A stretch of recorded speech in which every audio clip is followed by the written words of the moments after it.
3, 2, 1, crack.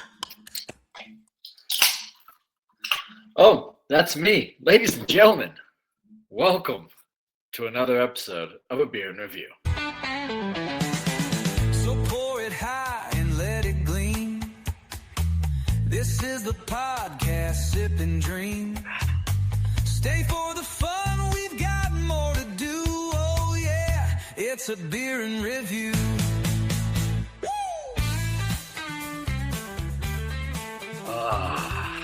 Welcome, ladies and gentlemen. I'm here with you. Didn't seem like it at first. I'm your host for the evening. Welcome to another episode of A Beer and Review. I'm Keith Fuge. We're down a man tonight. But I'm here with my my good pal, my partner, my fucking beerman, Mr. Layne Good. Mr. Good, how you doing? Hello, ladies and gentlemen. Hello, Keith. Hello, world. Hello, asteroids out in the planet, in the solar systems. I'm so excited to chat with you all and drinking a little bit of Moonjumper here this evening. Very excited to be here. Well, I didn't mention the movie yet, but that was a nice little tease, some asteroid jumping moon. We are reviewing Armageddon, ladies and gentlemen. This is episode 123. We're reviewing Armageddon. We've had some space flight in our lives the last week. Artemis 2, the spaceship and crew have just circled the moon and splash landed back in San Diego yesterday. So we thought, did a space movie last week. Let's stick with our space flight, if you will, and watch some Armageddon. Mr. Good, welcome, my friend. I'm very glad to be here, Keith. I think we should make it be known from the top that I have never seen this movie. And so I thought it was really interesting to go into this movie damn near 30 years later, which will be a nice little chat, I'm sure. Had you seen this before, or we just kind of rip this off the cuff? I saw this movie, yeah, but when it first, I don't think I saw it in theaters, but I definitely saw it 98-ish when it came out. So yeah, I'm shocked that you had not seen it. So there's another reason why we chose this movie. Since it is your first time, we need to take our ceremonial first swig. So cheers to your first time seeing Armageddon. Well, thank you, my friend. Again, I'm drinking Moonjumper. I'm excited to talk to you about it. You, unfortunately, are drinking Sun Glider, the beer from the other week, but it still works. And I do want to say it's very difficult to find space-themed beers, but we did find a couple of them. So I'm excited to chat about that later. Well, there's the Space Dust IPA, which is obvious. We had the Lunar Transit IPA when we did another. I think we did Dune or something. Yes, I think so. We've found our fair. We might have hit every space themed beer that there is. But anyway, so Mr. Good, we're kind of freeballing this a little bit more tonight than usual. But what you been watching? Keith, I have some good news and I have some bad news. I have not been watching much, but what I have been watching is I've been continuing down that just gem of comedy era that we grew up in. I watched a little Tropic Thunder. It was just a joy. I have it on Blu-ray, so I got to just pop it in, and I have my Blu-ray collection out in the new house now, and it's just such a joy to have it. Popping in a disc just feels so good. Threw in Tropic Thunder. I love that it starts with all the fake commercials. And so there's the one where Ben Stiller's like fighting the ice age and the heat or whatever. And Kyla is like, what the fuck are you watching? And it just made it. No, that's not a Kyla film. And so it was just such a joy to watch that movie. It holds up. I know it gets a lot of love on, Robert Downey Jr. gets a lot of love on the Instagram these days for that role. But my God, the whole film, the whole cast, top to bottom, absolute joy. So glad I revisited that film. God, that is an absolute classic. An incredible Tom Cruise role as well. Mm-hmm. Yep, absolutely. Movie. The best Tom Cruise. McConaughey is fantastic in that movie. Just fucking great. So last week, I believe I talked about the show that my wife and I had been watching. Paradise. Oh, that's right. That's right. Yes. Yes, so we finished that this week. And It's really good. I'm worried about where it's going next. oh, okay. I'll try my best not to give it away too much, but let's just say that season 1 in this show, it started as a kind of a whodunit murder mystery thriller / kind of post-apocalyptic thing, and now we've moved into total like AI post-apocalyptic, Mhm. very sci-fi. So it's good. It is very good, but it could be. Look, season 3 could be fantastic. But when shows start from a very like simple base, That's where I start like them. expanding out into like kind of total sci-fi out there. The thing is, though, we do live in a world where AI is very real, and the fear / threat of AI is very real. So it is hitting on the times. If you I'm will. excited to talk about that. I do have one note that discusses the dangers of the times in this movie. And now love you're that. mentioning that. Oh, God, we're in for one hell of a chat. I love that. So, well, let's just fucking get into it. So, like I said, we're watching Armageddon. Movie came out in 1998, directed by Michael Bay, which I was surprised to see. I don't know why. When I think of Michael Bay, I think of the Transformer films. But like I said, 1998. So I was 8 years old, Mr. Good.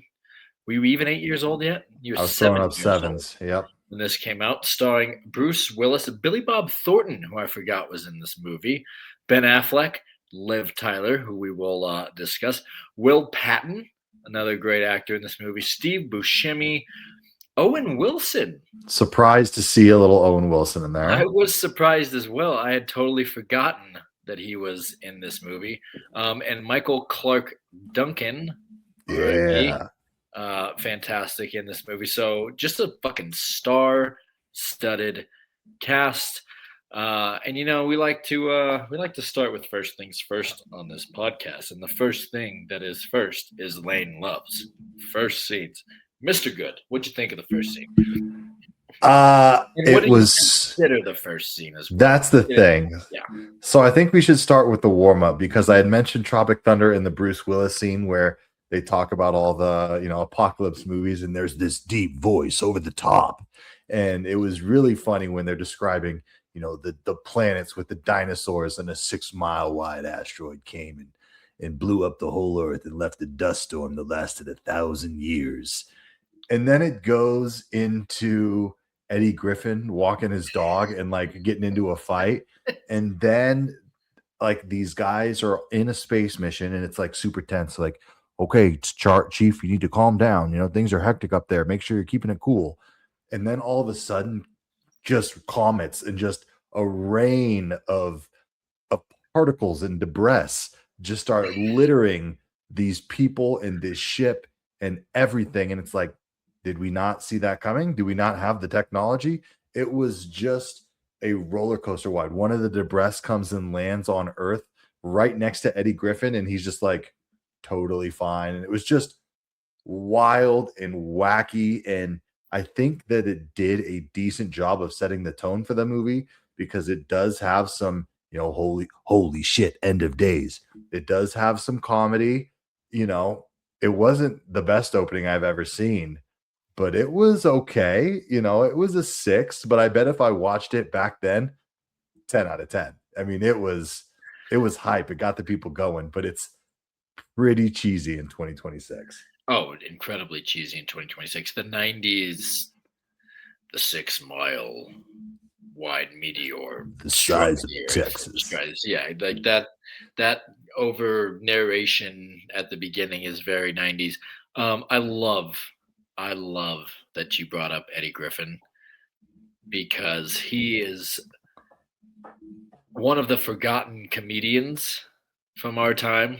And Yep. he was I feel like he was like one of my favorite comedians, one of the best comedians when we were kids. And this small little role in this movie of just like the guy walking his dog in New York City, that was awesome. I'll get into this more later. But my thing was, and you kind of mentioned it, the fact that like this debris from, or as debris as you call it, is falling out of the sky and just like destroying buildings in New York City and all these things, and no one expected it, and you know the fucking space station explodes from all this debris, and now granted, 90s technology wasn't what it is today, but I still feel like we had some pretty good technology. I also think the sense of urgency after all that debris hitting New York wasn't that extreme. Now, again, in 1998, now this is for our younger audience. We see the World Trade Center on fire in this movie. Exactly. That's pretty wild. I totally caught that and was blown away. But like in 1998, my household had maybe 12 stations on the TV. Maybe 12. Barely had the internet. So like if debris had hit in New York, you would see it on the news. That's about it. Like there wasn't you would see it on the evening news at like 6 o'clock. Well, they might have interrupted episodes of The Simpsons to show us maybe, that. Yeah, depending on what time of the day it hit. If you were in school, you wouldn't have fucking seen shit. You wouldn't have heard shit until after, and your mom picks you up, and maybe they haven't even heard it either if they hadn't fucking watched anything about it. So like, because if that shit happened today, like everyone in the world knows immediately. Yeah. Boom. So that it's immediately. So that will come into the conversation later. But that was it was interesting. Yeah, but I think they did at least a good, decent job of making it, you know, we see how serious this threat's going to be. And they do a good job of just kind of throwing us in the deep end in this movie, which I appreciated. Early. So like I mentioned, we've got us a star-studded cast. We've got a lot of characters. We need to do a fucking character draft for this movie. Now, typically, we would have a third compadre with us, and we would do 2 rounds, which means that there would be 6 picks. Because there is a good amount of characters and a long list of good actors, I think we should probably stick with at least 6 picks, and have 3 apiece. What do you say? I love that. I'll pick a number 1 to 25. I'll go 5. You're going 5. Okay, I'll go the other extreme. I'll go 22. It was 4. Wow. 4 was the number. You cheated, you son of a bitch. All right, go for it. I am going to go with the worst dad in the world, Bruce Willis, Harry. I love that he's introduced and he's hitting golf balls straight at protesters. Absolutely hilarious. Wouldn't be the same style of introduction if they were to do that in a movie these days. And then he starts unloading his gun at Ben Affleck for banging Liv Tyler. Just an awesome introduction to the character. We know how this is gonna go. His entire story. He's this rough and tumble dude who's gonna his heart that's made of stone is gonna get drilled into, and oil is gonna erupt. Love oil, if you will. And it's just an unbelievable journey. Bruce Willis is the man. Seeing this movie breaks my heart that he's not doing so well health-wise, and we probably will never see him act again. And so being able to watch this movie when he's in his prime, in the thick of it, just being an absolute stud, it was a joy to see. Harry will be my number 1 pick. Yeah, Harry, I think that's an excellent, probably should be the number 1 pick, no matter what. Bruce Willis was amazing. I love that. So this kind of carries on the first scene. So after New York is destroyed, we cut to the oil rig, and Harry's, hitting golf balls at protesters. Fantastic. I do want to just mention, do you think that shooting a shotgun on an oil rig is the safest thing to do? I don't think so. At human beings too. It wasn't like he was shooting it in the air. One of his employees. Yeah. HR was not on the boat that day. So no, it was a good introduction to the character, because at first when he's hitting golf balls, it's like, oh, this is funny, haha. And then he starts again shooting shotguns at employees. You go, well, maybe this guy has a few issues. Yeah, and a little bit of rage, if you will. All right, second pick. It's tough. It's really, really tough. I feel like there is an obvious one. I'm gonna change it up a little. I don't even know if it's a change up. I think I'm just gonna take him because I don't want you to take him. Steve Buscemi as Rockhound. Yeah, Just, brilliant. just fucking fantastic. Mhm. Steve Buscemi is one of those actors. Growing up, he was always in a supporting role. He's become almost more of a leading man. He was in a lot of Heavily featured. heavily featured, heavily featured. He's in a lot of Sandler movies growing up, but this is just like perfect Buscemi. Just the perfect comic relief, space dementia. He's hilarious. They get 10 hours before they go into space to go do whatever they want, and he gets arrested at a strip club, falls in love with a stripper. Like, just incredible stuff. Much needed levity and humor to the movie. Steve Buscemi as a Rockhound, fantastic. That's my pick. I think that's great. I will. It does go back to me. Why not? Because there's not three of us. We're just going back and forth here. Yeah, I like that. Little Great tennis. pick because I would have taken Steve Buscemi. With my second pick, will go Michael Clark Duncan. I absolutely love the actor. We see him hit a whole bunch of roles. We've seen him be the big, stern, scary, big dude. We've seen him be gentle in movies like The Green Mile, and seeing him in this, he gets up when they're talking about his high cholesterol. He's ripping his clothes off and humping the air and dancing. He's riding on his Harley, and he says, in his American leather jacket, mind you, and says, "Come and get Papa Bear." Just absolute brilliance. I'm so glad that he made it all the way through the whole movie because he was such a joy every time he was on screen. You mentioned it earlier. R.I.P. to Michael Clark Duncan. Yes, fantastic. Fantastic actor, fantastic character, some fantastic scenes. All right. You know what? I'm going to go with Will Patton as Rick. He's kind of the Robin to Bruce Willis's Batman. He's the supporting man. Honestly, I just love Will Patton. There's something about him. I believe it was Killers of the Flower Moon when we all decided to read the book. He's the voice, and he was the narrator. And my God, that voice just one of the best in the business. Also, in Remember the Titans, but he was also awesome in this movie. His backstory is a little short, but very, very awesome. The salesman. He's a gambler. He is a gambler. We like that.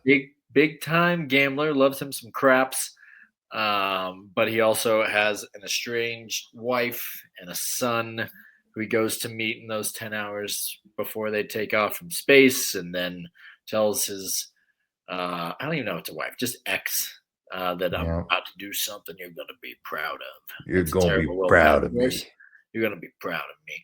And eventually, then the mother, his ex, told the son that he was a salesman. And then, of course, when the astronauts are all going to get on and they're on TV, the kid says, "Hey, that's the salesman. No, that's your daddy." That's your daddy. Story. He gets to come home and supposedly, assuming he gets to spend the rest of his life enjoying his relationship with his son. So fucking awesome. Loved it. But a gambler is always going to gamble. We got multiple picks here. I'm only picking this character because they need to be mentioned. I will pick Liv Tyler. Just my God. Let's start out with the positives. Liv Tyler in 1998. My God. Shout out to her. Absolutely. Beautiful. The reason that she was in the movie, who knows? Your guess is as good as mine. For the whole entire last 2 hours, all she does is yell at Billy Bob Thornton anytime he's doing anything slightly wrong. She's like, "That's my daddy up there. That's my husband up there. You bring them back." It's like, all right, Liv, you get him. And I love that they start out when she only calls Bruce Willis by his name, Harry, won't call him dad. And it's this big thing. And then not much changes. He just kind of accepts this job. and out of nowhere, she instantly is like, "I love you, Daddy," and it just was. She was awful, Keith, awful. But my God, those eyes, they do something to a man. Liv Tyler will be my third and final pick. Do we need to have our Liv Tyler conversation now? I mean, I've got it all out. That was. So here's the thing. My whole thing with Liv Tyler is like, what happened to Liv Tyler? Because she was huge when we were younger. She was in this movie. Obviously, she's the daughter of Steven Tyler of Aerosmith, who has the song for this movie, which is fantastic. And then she's Lord of the Rings.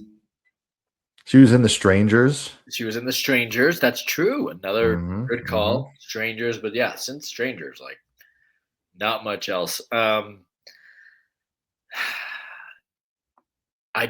do. And as you know, I recently watched the Lord of the Rings trilogy. I think that I do know why Liv Tyler was not in very many flicks past our childhood. Yeah. She just love that. She is beautiful for sure. Yeah. Let's just say I don't know if she's the best actress. I wrote this down because it made me laugh so hard. And while we're talking about her amazing acting, I think we should mention it now. When Ben Affleck is riding on her stomach with the animal crackers, and she says, and I quote, "Baby, do you think anyone is doing this very same thing at this very same moment?" It's like, no, Liv Tyler, I don't think anyone else is riding animal crackers across their significant other's stomach and recreating wildlife. I mean, to be fair, so bad. To be fair, she probably meant like, you think anyone else is having a picnic under a tree right now, just not knowing that the world is about to fucking end, you know? Sure. But yes, the animal cracker scene is pretty. There's a lot of '90s corniness to this. Just say that. So you mentioned Ben Affleck. That's my final pick. I feel like we can't not draft Ben Affleck. He plays AJ. He is the young rebellious guy on the oil rig. Man, he was looking hot in this movie. Butts heads with Harry. I mean, Affleck, also peak Affleck. Peak Affleck was peak. I mean, that's peak of the peak right there. Mm-hmm. But he's obviously the love interest of Grace. He's banging the boss's daughter, but he loves her. He loves her. She loves him. And obviously, at the end, he was willing to sacrifice himself until Harry took over for him, and he gets Harry's approval at the end. I haven't even talked about the plot. We're gonna get there, but yeah, that's my pick. So good, lots of great characters. Let me just shout out. Yeah, I want to shout out Keith David. He is the voice of the government, just the smoothest goddamn voice in the business. I just think he's absolutely the man in everything that he's in, and this was no exception. Just looked great in that like general's blue suit. I'm so glad that you brought him. Just the man. One of those actors that is, again, always in like a supporting role, but like his presence is always felt. Mm-hmm. Always felt. You just know, and you know that voice too. You know that voice real well. Yeah, he was awesome. Let's see. Oh, there's another one in here that I think needs to be shouted out. Actually, a couple. Jason Isaacs, a small role, aka Lucius Malfoy, for you Harry Potter fans out there. Really? Oh yeah. He was the really smart dude. He was the really smart dude. Yeah. And then Peter Stormare, who is Lev Antropov, the Russian astronaut. One of the guys. He always plays a Russian. A lot of times he's a drug dealer. He was in Bad Boys 2. Another one that just star-studded cast, and then like I said, Owen Wilson, a young Owen Wilson. That was like a young Owen Wilson, very humor-filled, not a serious character, but like, yeah, that was good. All right, so anyway, Armageddon. Quick, dirty plot before we start diving into things a little bit more. As we mentioned, an asteroid is heading to Earth, and it's going to destroy us all. And so the government, led by basically Billy Bob Thornton, comes up with a plan. It says we need to The thought is, if we shoot nukes at the asteroid, it's not going to destroy it, and it's still going to fucking kill us all. We need to drill, and I believe it was Lucius Malfoy who says we need to drill a hole into the asteroid and blow it up from within, sending the particles out and around the Earth, and saving us. And so it doesn't take normal astronauts to do that, Layne. No, it does not. You know who you need if you want to drill a hole into a giant asteroid? The best goddamn drillers this world has ever seen. The best fucking oil drillers that this world has ever seen. And that's why you bring in Bruce Willis out from the middle of the ocean and his fucking ragtag team of oil men, and you fucking get them to go to space. I've been drilling for 30 years and I've never missed a mark. I'll get us to 800 feet. God, it's a damn shame that Daniel Plainfield wasn't alive this time. He'd have been saving. This would have been a 20-minute movie. A real fucking oil man. Oh my gosh. So, anyway, they get the fucking oil team. They have 18 days, I believe, until the asteroid's going to hit Earth. So they get the whole team, bring them in, train them up as astronauts in a couple of weeks. Yep, put them in a pool and make them do some G's. Yeah, that's cool. Yeah, some G-force. Yeah, they go and no gravity in the fucking water, all the stuff that astronauts. And this is when the movie is still fun, right? Because it's not taking itself too serious. All the characters, all the characters are different, and they've got some weird, quirky personality traits. And they keep, disappointing Billy Bob, but Billy Bob's also kind of believing in him, and it's just a really interesting, fun beginning of a movie. And this is where the similarities to Project Hail Mary. I mean, obviously, there's a lot of similarities. Yeah. They're both space movies. These people have to go into Earth. Into the Earth. They are into space, save the world. But this is a very similar, like, Ryan Gosling is a fucking middle school teacher. These guys are fucking oil guys. None of them are space people. And they do all this training beforehand. This one is a little more condensed in the 2 weeks, but I couldn't stop thinking, like, this is interesting that we're doing this back to back. But yeah, they get trained up in 2 weeks, and then they have to go to an international space station, meet the Russian astronaut who's been up there by himself, I believe, for 18 months. Yep. So they said he might be a little loony. I could imagine 18 months alone is a long time. Have you ever seen the movie Moon with Sam Rockwell? I have not, but I do love me some Sam Rockwell. Yeah, so it's a kind of similar thing. He's up in the Moon by himself, and he starts seeing doubles and hallucinating. You should check that one out. That's good. Might have to. I'm in a space mood now. Yep. And of course, the space station, there's a leak of fluid. The space station blows up. But most everyone escapes. So they get through that part. Now they have to slingshot around the moon. Hence the Moonjumper. Hence the Moonjumper. And again, go ahead. Isn't this what Artemis 2 just did in real life? I was just going to say, current events. So this is pretty much what Artemis 2 just did. Except they didn't land on an asteroid. They didn't land on an asteroid, but they did. But this maneuver. They did this maneuver. They went around the moon. And the thing is, this movie does not do it justice, because as this week, I'm seeing thing on Artemis 2, and I read up a little bit more on it. I saw there was a video / diagram of how they got slingshot around the moon. And our understanding of space as laymen who don't know science, who don't know shit. Like, if I were to think, watching Armageddon, you would think, all right, you go up in space and you just go around the moon, right? Like, it's pretty, like, the moon's just there. No. Artemis 2, they had to calculate at what point the moon was going to come as it's, everything's circling around the sun. At what point the moon is going to hit this point in line with Earth where it can line up so where they can get around the moon and slingshot using like the science These around smart motherfuckers. is unbelievable. Which coming back to the movie, which makes me think I don't think that we would have been able to pull this off. You don't think you're not buying this? I mean, granted, it's a movie.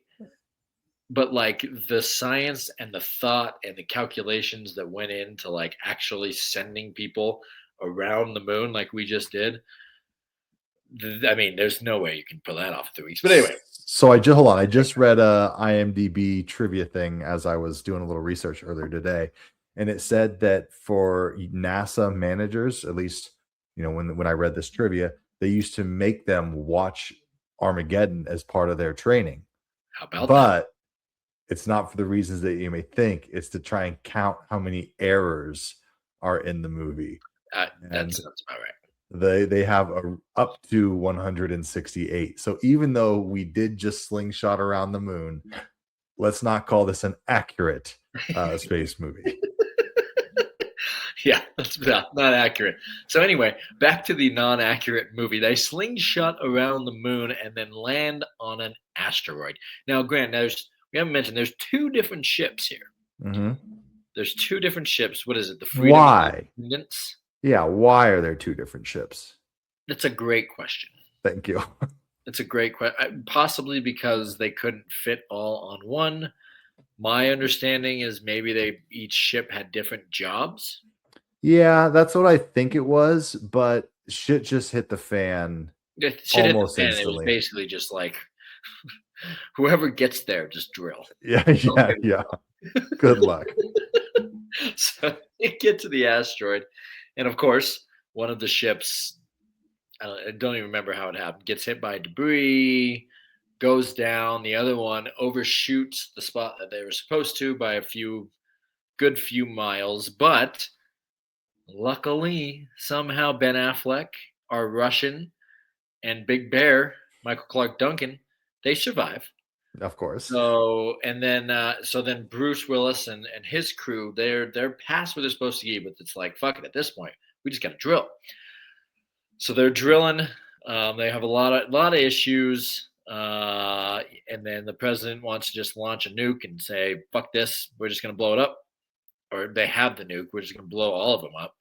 And eventually Ben Affleck makes it back, saves the day. They end up drilling, and Bruce Willis sacrifices himself. He has to manually set off the nuclear bomb that destroys the asteroid right before it's going to come into Earth's gravitational pull. And he saves us all. We're here living today because of Bruce Willis. And that is Armageddon. I don't want to miss a thing. I just love that the plan was to blow up the asteroid and so that it would just like split the Earth into 2 pieces. Into 2 pieces, yeah. A nuclear bomb will only split it in half. Into half, yeah. The whole thing, it just splits it in half. In half, perfectly. And that might be one of the errors that NASA was looking for. Yeah, I bet you that's one of the errors. Oh my God! So, Mr. Good, I don't know where you want to go from here. I have thoughts, but I want to hear your thoughts. Let's get to one of your topics. I'm sure we should. Okay. Yeah, I mean, topics, I don't really have too many, just that it's a movie of a different time, right? One of the things that we were talking about is you're mentioning how AI is this big prevalent thing, this big prevalent force. And it was kind of nice to go back to a movie where nukes are a big force.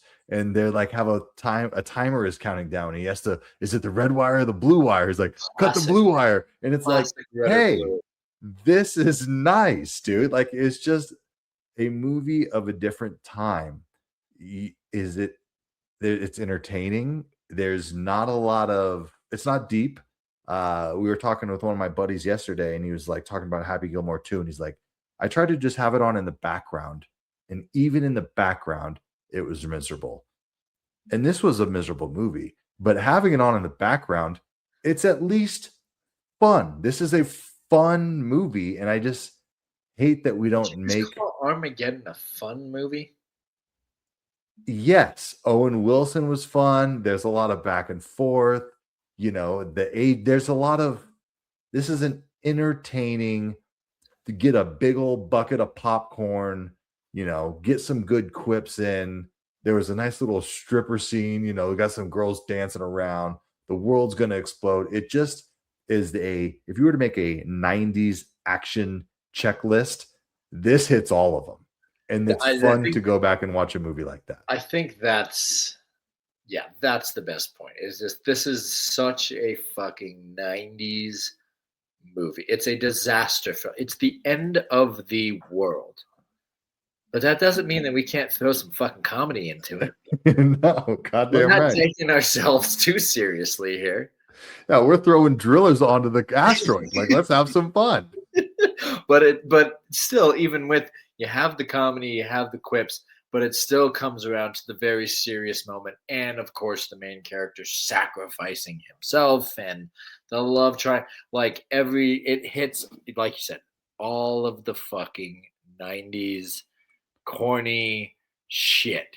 It's just so. Even Billy Bob Thornton, like Mhm. his character is just the perfect like the 90s guy, Houston guy. Like Yeah.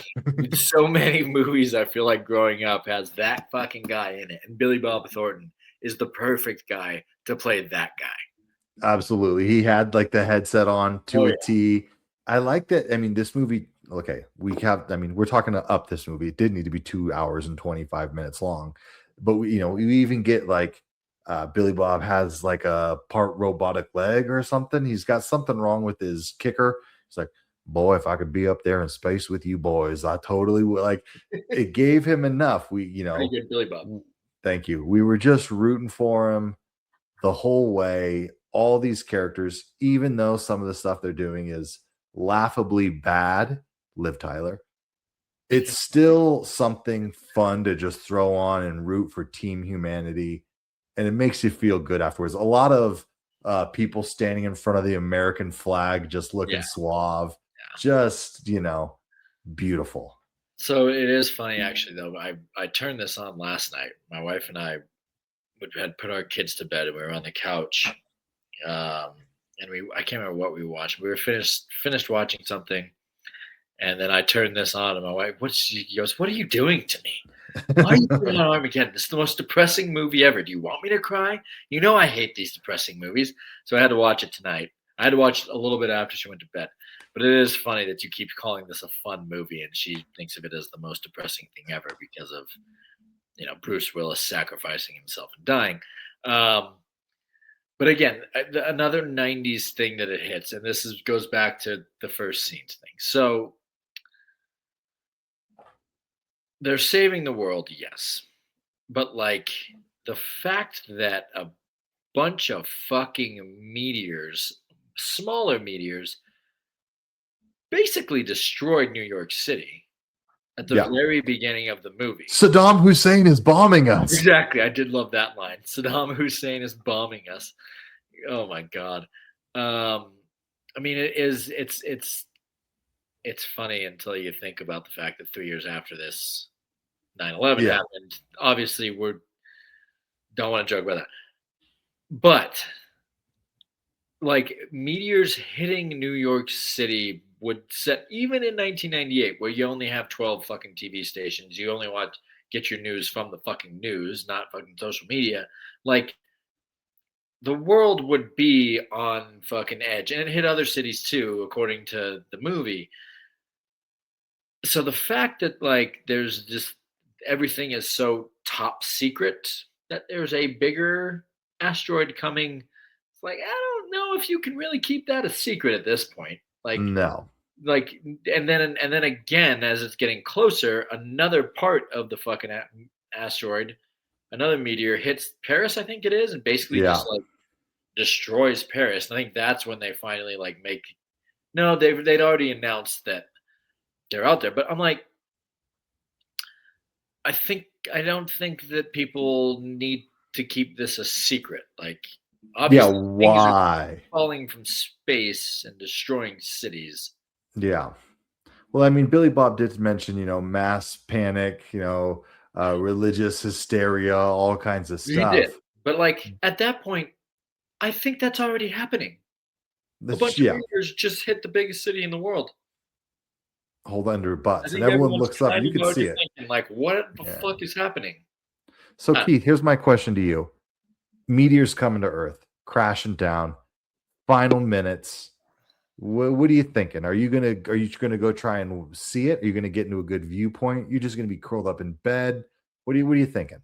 This is actually funny that this conversation's coming up because the other thing that my wife told me today is that she wants to build an underground bunker in our house. Ooh, She, nice. she somehow came across underground bunker Instagram. She wants to build an underground bunker. That's a cruel So bitch. Underground bunker if she Instagram. gets her way, we'll be in our underground bunker. But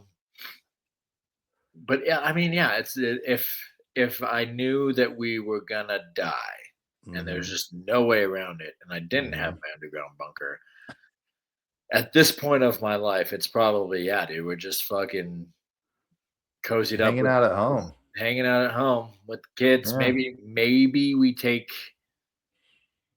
get in our trailer and go in the middle of the desert somewhere in hopes that we won't get affected by it somewhere. But I mean, if it's the fucking If asteroid, it's, like if that it's the doesn't. size of Texas. If it's an asteroid the size of Texas, we're fucked. But like Yeah. in a nuclear war type situation, then it's like, all right, let's fucking yeah, get in the trailer. Let's go to the middle of our good, great, grand state of Nevada here because there's plenty of fucking desert, and maybe we can survive somehow. I like that. But Yeah. I'm asteroid wise, I'm team curl up in bed. Just let it happen, I mean, yeah, I think you gotta try and find some kind of fucking bunker though. Like if you have a warning, we got a week till this thing's coming. It's like, all right, I'm gonna make some calls. I'm gonna find some people that have a basement. I'm gonna All right. see who I know who I'll may. do a basement with you. I could do that. We could Yeah, find a basement. we can find a fucking basement, like a bomb shelter type basement. There's plenty. There's got to be some of those. See where All we right. can see if we can I'll survive. I'll give you that much effort. Oh man. Um, we had our Liv Tyler conversation. What else you got there, Mr. Good? I really am disappointed because again, this is the first time I've seen this movie, and the only thing I know about it is that the amazing Aerosmith song "I Don't Want to Miss a Thing" is featured heavily, and I'm very shocked that this took 52 minutes and only one play of "I Don't Want to Miss a Thing." I No, it was was two. was there? Yeah, Okay, well, there they was had the two. one where he was doing the animal crackers on her belly, that whole kind of scene, their And then at last the night end, on Earth. Okay, as long as it plays at the end. yeah, during the wedding. I want it. It's the best goddamn It's song in the amazing. world. It's an amazing song. So I guess at the wedding. But all right, that's all I had on I Don't Want to Miss a Thing. Just want to make sure it was mentioned multiple times. It was. Thanks. It was. The other thing that I think needs to be mentioned is the difference in special effects. Now, granted, as much as I hate to say it, 1998 was a long time ago, Pre-Matrix. and you can fucking see it in this Oh movie, yeah. especially after seeing Project Hail Mary in theaters last week. Uh-huh. To be watching this on a TV at home, vastly, vastly different fucking special effects. Mm-hmm. I mean, Those spaceships God. were We have come a long fucking way, thank Yeah. God, with our special effects. Shout out to the nerds because yeah, it looked pretty terrible. I mean, I'd say anything that showed the spaceship from the outside was awful. Most of it in the second half was bad. We didn't mention that Ben Affleck jumped a space rover over a Grand Canyon-esque No, we did not mention that. cave or whatever you want to call it. And it was just the whole we also mentioned that the first hour of the movie is pretty fun and entertaining. Man, the second half, and I think it's really because they start relying on the special effects, it starts getting a little bit more out there. It really, really gets wacky, hard to follow, and I feel like they're throwing a lot of CG bullshit at us. And for the time, I'm sure it was great, but it's tough. It's in a lot of 2026. CGI bullshit. The thing that more stood out to me beyond that, though, was, and I don't. I mean, it probably still happens in a lot of movies. But the thing about this movie is, it's one of those where it's like every single thing that could go wrong goes wrong. Oh yeah. The amount of times they're like, this is we're out of another the woods. 90s Like, checkbox thing. Yep. It's like nothing goes smoothly Yep. at all. From landing on the space station and it explodes. So the only thing that went smoothly is slingshotting around the moon. Yeah. And they were like shitting their pants the whole time, which was fun to see.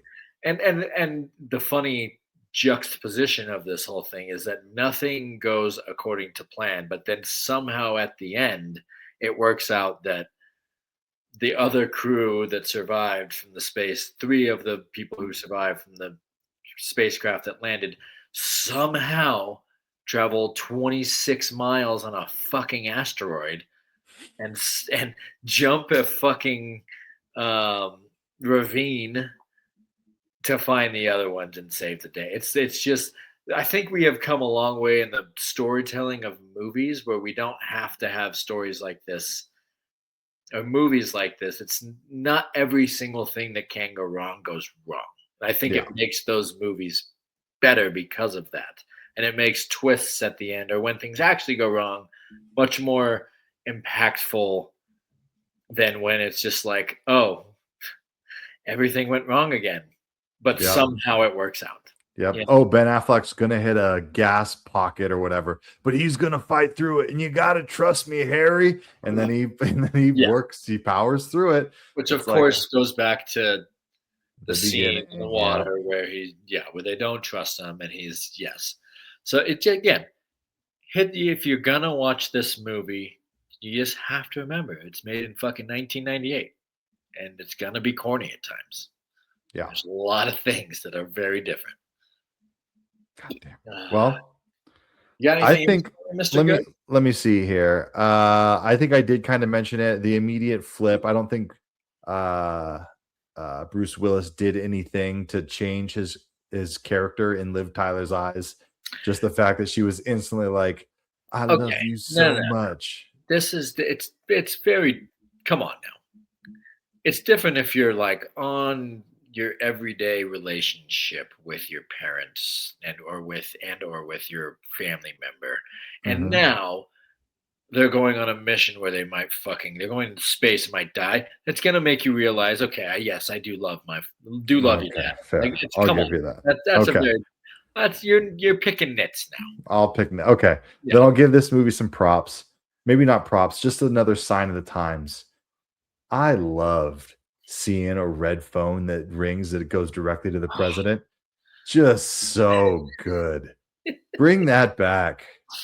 You know what I mean? I don't think anyone wants to answer the phone if it rings these days, but still, get us a red phone directly to the president of the United States. That is some nostalgia right there. The fucking red phone. And not even like, and this is again 98, not even like a portable phone, a good old fashioned rotary, rotary. It's got the that is. And they didn't have to tell us what it did. We all knew that was going straight to the president. Oh just all the way to the top. Phone, all the way to the top, baby. All the way to the fucking top. Great. I love it. Great fucking. Oh. Well, and then I do have one last thing. Well, I got two things actually. Layne's got two beefs. Why they're on the comet or asteroid or whatever, and they're drilling right at the end. It's like starting to get pretty climactic, and then all of a sudden, comets start attacking them.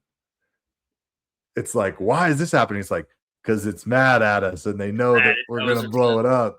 Blow it up. Maybe I was just reaching here. Yeah. My thought process was that like, because they're getting closer to Earth, some things are slowing down. Gravity's kind of like hitting, and things are. It's entering a new atmosphere-ish type thing. Okay. That was my feel for that. Okay, I'll take that. That's why I bring these things up, because maybe I'm Again, in the wrong there. Not your best beef. What else you got? Okay, this one's a good beef, and if you disagree with me on this one, we're gonna make this our clip, and you're gonna get canceled. How about when the woman who they mentioned is very hot, the blonde lady, Watts, she's in there and she's trying to fix something at the end of the movie to save the day. Basically, the fucking engines aren't working as they're trying to get off the. Yep. And so she's in there and she's like, I need a second. I'm working on this thing. And the Russian dude says, hey, we're going to fix it Russian style. Hey, we're going to do this. And eventually it gets to the point where it's do or die. And he shoves this woman out of the way as hard as he possibly can. And then takes his giant wrench and slams it as hard as he can against the engine 3 or 4 times. And then the engine's working. He saves the day. Very 1998. This is what the movie is saying. Hey, stupid woman, get out of the way. The man's going to come in and save the day. How's he going to do it? By slamming his wrench against the machine. Brute force. Not just one brain cell slamming its way back and forth in that fucking brain. I was shocked watching it. Yeah, that scene's pretty bad in the context of 2026. I think it's pretty bad in the context of 1998 too, and not for the sexism part of it. Just the fact of like, okay, it's so one more thing that went wrong. Beat it with a wrench, and now it's gonna work. You know what I mean? Yeah, that was not peak. You know what was peak at this time? Apparently, U.S.-Russian cooperation. Ooh, I like that. Yeah. There's something we wouldn't see nowadays, huh? That's right. We've got Americans and a Russian astronaut working together. Post-Cold War, Yeah, post-Cold War. I mean, the 90s probably was peak fucking relations. We had the Red Scare back in the day. We had the Cold War in the fucking 80s. Obviously, not great times now. So yeah, it's probably peak. That's. I don't know if you're gonna see another movie where we're working as. And now, granted, it was only one Russian. It wasn't the whole Russian government. And when you got to save the world, you kind of got to suck it up. But yeah, we did work with them. Although, yeah, I don't know. Beating. He wasn't even like pressing buttons. He was just. No. Although I did like the line before that as Watts is like pressing the controls and she says, this is, American controls, whatever. American controls, Russian controls, they're all made in Taiwan. Yeah. It was brilliant. That one still stands today. That's a good, great fucking line. Timeless. Yeah, I think that's all I got. I loved going back in time. It was a nice little blast of the past to watch all these people at their hottest. Bruce Willis, Ben Affleck, Liv Tyler, Keith David, just an unbelievably beautiful cast of people just getting sweaty on an asteroid, saving the planet. Loved it. Yeah, it's pretty amazing going back and watching a late 90s blockbuster like this. It was very fucking fun. I'm glad we did this. Anything else that you want to cover, or are you going to sub in for our boy Mr. Walker and make the dollars make sense? I'm going to make the dollars make sense, but I'm going to do it by reading off of Wikipedia, and so hopefully I make this kind of quick and not very dirty. Armageddon was released on July 1st, 1998 in 3,127 theaters in the United States and Canada. It ranked first at the box office ahead of the Eddie Murphy family comedy ahead of Dr. Dolittle. Yeah, Opening weekend gross of $36 million combined with $54.2 million from its first 5 days. The film had the third highest 4th of July opening weekend at the time, behind Men in Black and Independence Day. Could you imagine Men in Black, Independence Day and Armageddon all being in the theater together. That's unbelievable. I was actually going to ask. I was going to Google it, but I was wondering. And so Independence Day came out this same summer. Yeah. And I will say, was that saying that I think it's saying it came out the same summer. Well, now I got to look it up. Okay, well, you look it up. I'm going to keep looking up more money stuff. But I will say that the president's speech in this was nowhere near as good as the president's speech in Independence Day came out in 96. Oh, okay. It trailed the 4th of July opening weekend box office. Okay. And yes, the president's speech in Independence Day is all fucking time. No, there's very few monologues in movie history that touch that one. Yeah. Anyway, go back. Okay, so budget, I just kind of jumping all over here. I'm seeing $140 million estimated. Maybe that's for the local dollars or local time dollars. I don't know how that works. Opening weekend, 36 million. Gross worldwide, I'm seeing $553,712,773. So that's about what, 4.5, 5x its money. So that is pretty gosh darn fantastic. And again, I'm sure over the years it's made some money because NASA keeps watching it to, laugh at these people because they made an awful space movie. But that is the money corner. We've chatted dollars. Are you ready to chat beer? Oh, am I ready to chat beer? I'm not drinking the one that you're drinking, but I still want to learn about it. So I'm going to pull up a stool at the bar and I'm going to learn all about this beer from Mr. Good. Let's go to the beer. Boy, let's go to the beer corner. Moonjumper, again, chosen because they jumped around the moon in the movie. So absolutely nailed it. This is a milk stout. You can tell by the fact that you cannot see through my glass. It is coming in at 6.1% ABV. Fasten your space helmets because this stout will quickly have you orbiting the moon. Notes of roasted and chocolate malts round out our milk stout's sweet side, creating a well-balanced beer with a smooth mouthfeel and creamy tan head. Can't agree. One sip of this medium-bodied stout will have you jumping over the moon for another. Look for this beer, not this bitch, from January to March. So we are in April, so we are outside of our target window. We have blown up the earth. I apologize. All right, this brewery is Distill. Destihl, Distill, out of Normal, Illinois. Normal is southwest of Chicago, and there's a population of about 50,000 people, according to Google 2020 census.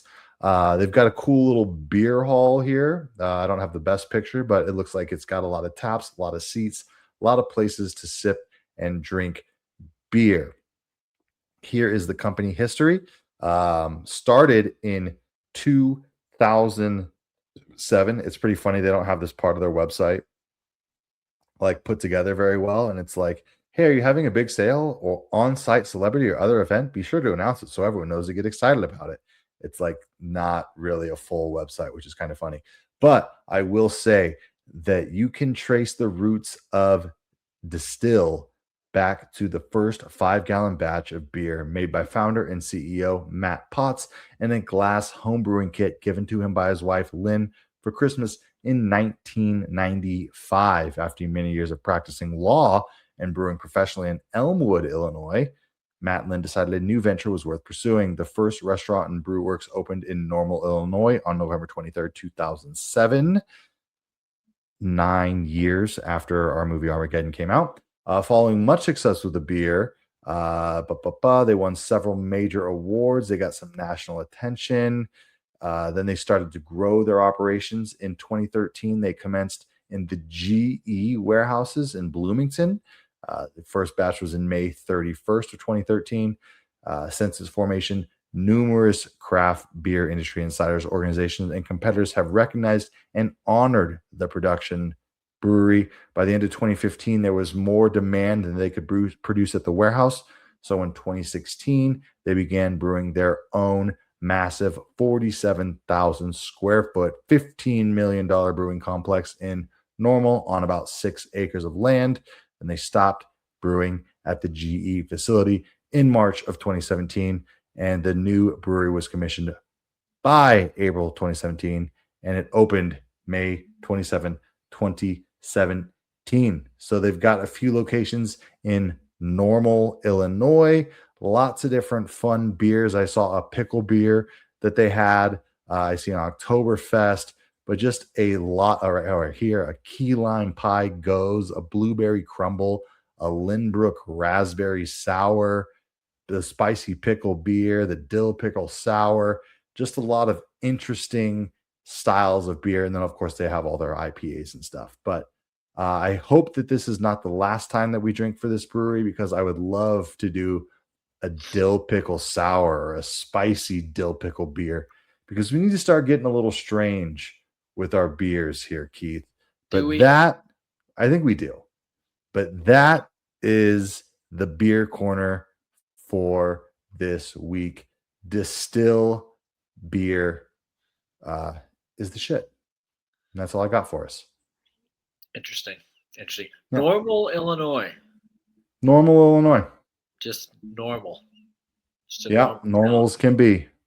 Normal as can be, with a good brewery right in the middle of it. All right, Mr. Good. I will say, before we go off, 50,000 people in a town, and the brewery is big enough to distribute all across the country. It's pretty impressive. That is impressive. Well, it's time. Oh, yeah. It's time for America's favorite game. Let's play some rotten guesses. Since it's just the two of us and I'm the host. That was beautiful. That is whenever you're on and you have the ability to do that. Yeah. I figured. And again, it's just so beautiful to hear you read that out. I did not type in the parts right here, so I'm just going to excuse my typing. Armageddon. Right there. Okay. This movie is going to have dog shit reviews. Okay, because it's a dog shit movie. The critics are going to dog shit on it pretty hard. I think the critics are going to come in at about a 28. I think the audience is going to come in at about a 60. I'm going to go 28 and 60. Hold on. What? You're saying a 28 is your guess for the critics? For the critics. For Armageddon. And a 60 for Armageddon, the movie that we just watched and talked about for the last 45 minutes. You think that the critics are going to give it a 28? Oh, I can't. Now I'm going to look it up because I don't have to guess anymore. I'm going to guess that the critics are going to give it like a 75 and the audience is going to give it an 80. 75 critics, 80 audience. Did you already look it up? I just looked it up. Have you looked it up? No. I am closer for the critics with a score of 42 for the critics. No way. Oh, yeah. Oh, yeah. And 73 for the audience. So let's see. You were closer. No, I was closer for both. You said 85. Oh, you said 80. I said 80. So you're good. So I won the you're audience. good on the audience. Yeah. 42. So I will say I'm basing my guess on the critics. I assumed that just knowing that this was like a blockbuster from 98, I assumed. Now, the main reason that this even came up is that last week on the Project Hail Mary podcast, we had talked about how Armageddon like is never heard of anymore. Like it's not, it's barely even on streaming. Nobody talks about it. So now it might make sense Might make a little bit of sense why. because it might not have been very well received. Mm-hmm. Apparently, it wasn't. Audiences though, audience digged it. Critics did not. Audience didn't mind it. Yeah, That's pretty wild. That's I can't wait to get into our reviews. well, I'm expecting trash from you. Wow, I'm thoroughly surprised. Okay, well, let's get to your fucking review then, Mr. Good, because I'm sure it's going to be close to the critics. Ladies and gentlemen, boys and girls, I've had fun chatting Armageddon with you for the last hour. I mentioned it. This movie did not need to be 2 hours and 20 minutes long. That being said, for the first hour and 15 minutes, I was having fun. This movie is at its best when it's not taking itself too seriously. And it's just these ragtag bunch of bozos going up into space to do this impossible mission. And then the last hour 15 happens. And it takes itself very seriously. And I think it was a dramatic downhill shift very, very quickly. It was fun to go back and watch, the times and how things have changed. But this was a bad movie that was fun to watch. It wasn't so bad that it was like awful, like Joker Folie à Deux or some of the other movies that we've seen. But this was really, really bad. And if I were to take it as at face value, it would be one of the worst reviewed movies that we've seen. But it was fun. It was stupid, mindless fun. It was a blast, blast from the past. I was alive during this time when movies like this came out. So it was fun to go back and watch that. So with that being said, I'm going to come in at a 5.8. I still think this is a bad movie, but at least it was a fun bad movie. You know, it is funny.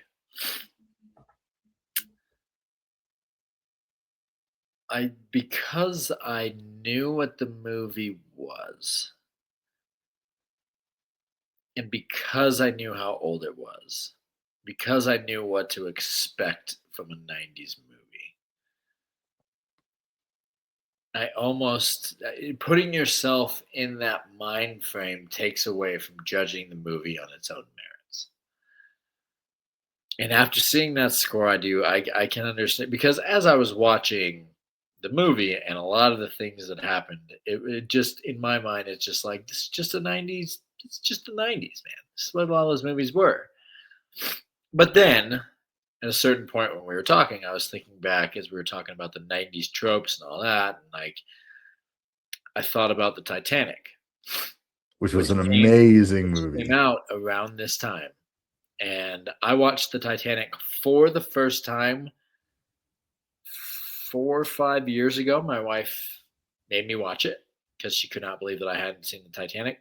And the Titanic is an absolutely amazing fucking movie. Yep. And so when you put it in that perspective, again, comparing it to another movie from its time that was really good, this one wasn't that good. And I think it's different from your thoughts. The thing that made it not good for me was the lightheartedness of it all at the beginning. Like, you're starting me off in a movie where a bunch of fucking asteroids are hitting New York and the world, that like shit's hitting the fan.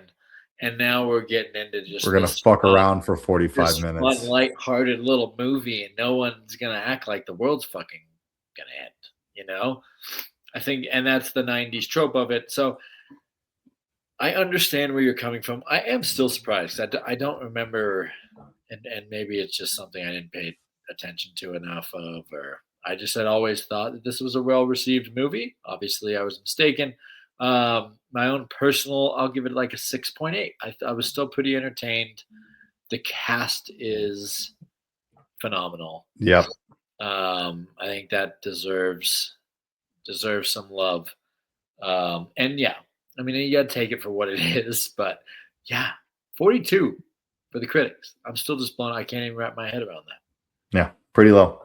All right, we should have done this a little bit ago, but I need to review the beer before we log off. I had 2 of them. I'll say it's about an 8.5. I think it's a great milk stout. It's got a little weird aftertaste that I don't necessarily love, but it is a creamy, nice, smooth drinking milk stout. It's just getting in to be spring, and I'm not in the milk stout mood as much. But when you see a Moonjumper, chilly day today, but yeah, not that. When you see a Moonjumper, you're going to take it. All right. I think that is the episode 123 of A Beer and Review. Unless there's anything else you want to hit, Keith, before we go on to our next episode. That's all I got. Cheers. All right, ladies and gentlemen, cheers.